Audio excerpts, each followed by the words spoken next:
Assalamualaikum warahmatullahi wabarakatuh. Sebelumnya yang terhormat Ibu Dr. Anda Yusradi MPD selaku dosen pengampu mata kuliah puisi. Selanjutnya saya hormati teman-teman sekalian. Baik, di sini kami dari kelompok 7 akan membahas materi tentang penerapan pendekatan apresiasi puisi. Nah, sebelum kita memasuki materi pada presentasi hari ini, izinkan kami untuk memperkenalkan diri terlebih dahulu. Baik, perkenalkan nama saya Fuji Suryani dengan NIM A1B1244072 selaku moderator dan juga pemateri. Di sini saya tidak sendiri, saya ditemani oleh rekan hebat saya. Assalamualaikum warahmatullahi wabarakatuh. Perkenalkan, saya Arya Zadiadela dengan NIM A1B1244077 sebagai pemateri. Selanjutnya langsung saja kita masuk materi presentasi pada hari ini yang dimana akan dijabarkan oleh Saudari Zadia. Kepada Saudari Zadia, disilakan. Di sini saya akan membahas tentang pendekatan puisi. Yang pertama, pendekatan dalam memahami sebuah karya sastra merupakan hal yang cukup penting yang harus dikuasai peneliti maupun pembaca. Hal ini dimaksud agar pembaca, apalagi peneliti, dapat memahami betul objek yang ia kaji. Pendekatan adalah cara-cara menghampiri objek yang dikaji menurut Ratna 2008. Selanjutnya ada pendekatan dalam pemahaman puisi. Yang pertama ada pendekatan biografis. Menurut Welek-Daweren dikutip Ratna 2008, model biografis dianggap sebagai pendekatan yang tertua. Dalam pendekatan ini, subjek kreator dianggap sebagai asal-usul karya sastra. Dengan kata lain, karya sastra secara relatif sama dengan maksud, niat, pesan, dan tujuan-tujuan tertentu dari pengarangnya. Yang kedua, ada pendekatan sosiologis. Berbeda dengan pendekatan biologis yang semata-mata menganalisis riwayat hidup pengarang.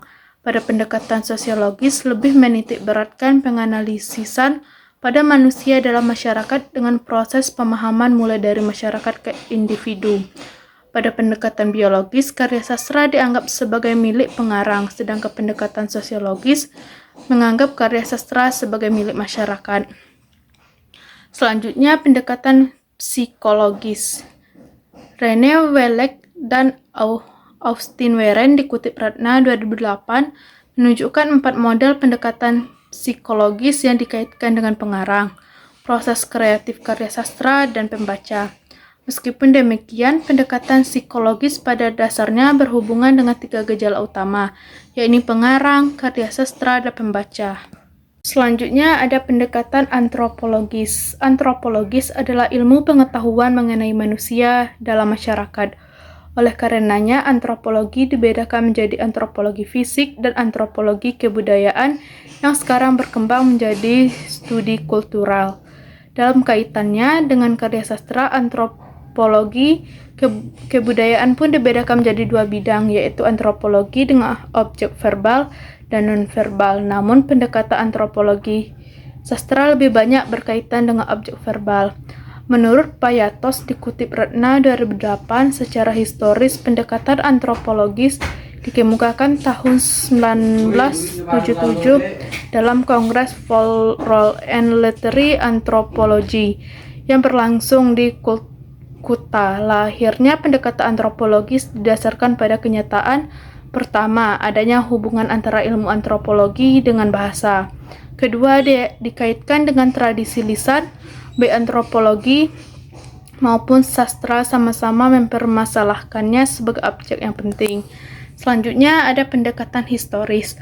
Pendekatan historis mempertimbangkan historisitas karya sastra yang diteliti yang dibedakan dengan sejarah sastra sebagai perkembangan sastra sejak awal hingga sekarang.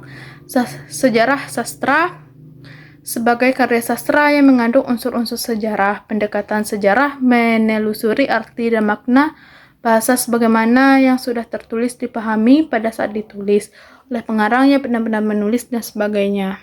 Selanjutnya akan dijelaskan oleh rekan saya. Baik, setelah pendekatan historis, selanjutnya yaitu pendekatan mitopoik. Pendekatan mitopoik dalam puisi adalah pendekatan yang menganggap bahwa seniman memanfaatkan masa lampau yang tidak disadari dalam menciptakan karya seni. Selanjutnya yaitu pendekatan ekspresif. Pendekatan ekspresif dalam puisi adalah cara memahami puisi dengan melihat ungkapan, perasaan, dan juga gagasan penulis. Selanjutnya yaitu pendekatan mimesis. Menurut Abrams, dikutip Ratna 2008, pendekatan mimesis merupakan pendekatan estetis yang paling primitif. Pendekatan mimesis dalam puisi adalah metode analisis yang mengkaji hubungan antara karya sastra dengan kenyataan. Selanjutnya yaitu pendekatan pragmatis. Pendekatan pragmatis memberikan perhatian utama terhadap peranan pembaca.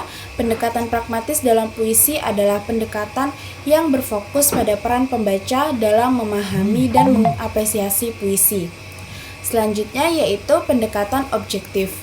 Pendekatan objektif dalam puisi adalah pendekatan yang berfokus pada puisi itu sendiri, tanpa melihat penyair, pembaca, ataupun realitas. Pendekatan ini juga disebut pendekatan strukturalisme atau intrinsik. Nah, jadi pendekatan dalam pemahaman puisi ini terdapat 10 pendekatan yang digunakan untuk mengapresiasi sebuah puisi. Sekian pemaparan materi dari kelompok kami tentang penerapan pendekatan apresiasi puisi. Mohon maaf jika ada salah kata. Saya akhiri. Wassalamualaikum warahmatullahi wabarakatuh.